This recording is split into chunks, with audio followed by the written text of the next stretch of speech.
राधे राधे। चलिए आज एक ऐसी कथा सुनते हैं जिसमें हम श्री प्रेमानंद जी महाराज की गोलोक धाम में प्रवेश पाने के बाद की अनुभूति का चिंतन करेंगे।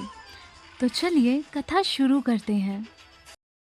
यमुना के तट पर जब चंद्रमा अपनी अमृतमय चांदनी वृंदावन पर बिखेर रहा था, उसी वक्त पूज्य प्रेमानंद जी महाराज राधा नाम के रस में पूरी तरह लीन होकर बैठे थे। उनके अधरों पर निरंतर राधा नाम का मधुर जाप प्रवाहित हो रहा था। श्वास चल रही थी पर देह का वहान लुप्त हो चुका था। जैसे ही उनका चित्त पूरी तरह श्री राधा नाम में स्थिर हो गया, तभी उनके हृदय में एक अलौकिक प्रकाश प्रकट हुआ। वह ना तो कल्पना थी, ना कोई स्वप्न था, बल्कि साक्षात अनुभूति थी। माया के सभी आवरण हटने लगे। जैसे ही सभी आवरण हटे, प्रेमानंद जी महाराज के सामने साक्षात गोलोक धाम प्रकट हो गया। वह कोई साधारण लोक नहीं था। वहाँ का आकाश प्रेम से सराबोर हो रहा था, जिसमें करुणा और प्रेम स्वयं लहरें बनकर बह रहे थे। भूमि चिंतामणि की थी, वृक्ष कल्प वृक्ष थे और प्रत्येक दिशा में केवल राधा भाव, राधा रस और राधा प्रेम का विस्तार था। जहाँ समय नहीं था, क्योंकि जहाँ प्रेम पूर्ण हो जाता है वहाँ समय भी ठहर जाता है। गोलोक धाम के निवासी, जिसमें गोपियाँ, सखियाँ, सेविकाएं सभी श्री राधा रानी की सेवा और आनंद में लीन थे। उन सभी के मुख पर वह मुस्कान थी जो केवल निष्काम प्रेम से जन्म लेती है। उन सभी के मध्य में हमारी श्री राधा रानी कुंज विहारिणी विराजमान थी। करुणा की साक्षात मूर्ति, प्रेम की परिभाषा। उनके नेत्रों में ऐसा वात्सल्य जो माधुर्य था, जिसमें समस्त ब्रह्मांड शरण पा सके। गोलोक का वैभव ऐश्वर्य से नहीं, साक्षात राधा रानी के प्रेम से प्रकाशित था। पूजनीय श्री प्रेमानंद जी महाराज आगे नहीं बढ़ पाए। वे प्रेम में पिघल गए।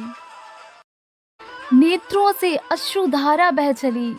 उन्होंने दंडवत प्रणाम किया, पर वह प्रणाम कोई विधि नहीं था, वह पूर्ण आत्मसमर्पण था। श्री राधा रानी ने अत्यंत कोमल दृष्टि से प्रेमानंद जी महाराज की ओर देखा। श्री राधा रानी ने अपने श्रीमुख से अमृत जैसी वाणी में, जो सीधे हृदय में उतर जाए, कहा, प्रेमानंद, तुम गोलोक आए नहीं हो, तुम तो मेरे नाम में सदा यहीं रहते हो। श्री राधा रानी के श्रीमुख से यह अमृतवाणी सुन प्रेमानंद जी महाराज का कंठ भर आया। उन्होंने भाव विभोर होकर कहा, हे सर्वेश्वरी, हे आनंद प्रेम की पराकाष्ठा, मुझ में कोई साधन नहीं, कोई योग्यता नहीं। मैं तो बस आपका नाम लेता हूँ और आपके प्रेम के लिए तड़पता हूँ। मेरी आंखें नम हो जाती हैं जैसे ही आपका पावन नाम मेरे मन में गूंजता है। प्रेमानंद महाराज की यह बात सुन राधा रानी मंद मंद मुस्काई और फिर बोली, यही तड़प गोलोक धाम की पहचान है। जहाँ मेरे नाम का आंसू बहते हैं, वहीं मेरा धाम प्रकट हो जाता है। श्री राधा रानी आगे कहती हैं, प्रेमानंद, तुम पृथ्वी पर रहो, वृंदावन में रहो। तुम्हारी विरह भक्ति से लोग प्रेम का मार्ग पहचानेंगे। तुम सदैव मेरे हृदय में रहते हो। प्रेमानंद, अब तुम्हें मेरा ये दायित्व निभाना है। उसी क्षण प्रेमानंद जी महाराज को बोध हुआ कि गोलोक धाम कोई दूर का धाम नहीं था, वह राधा प्रेम की अवस्था है। जहाँ श्री राधा रानी का नाम है, वहीं गोलोक धाम है। धीरे धीरे दिव्य प्रकाश विलीन हो गया। वह अलौकिक शांति मौन में परिवर्तित हो गई। प्रेमानंद महाराज ने नेत्र खोले। वे पुनः यमुना तट पर ही बैठे थे। रात्रि वैसे ही थी, पर हृदय सदा के लिए परिवर्तित हो चुका था। उनके मुख पर शांति थी, नेत्रों में अपार प्रेम की नमी थी।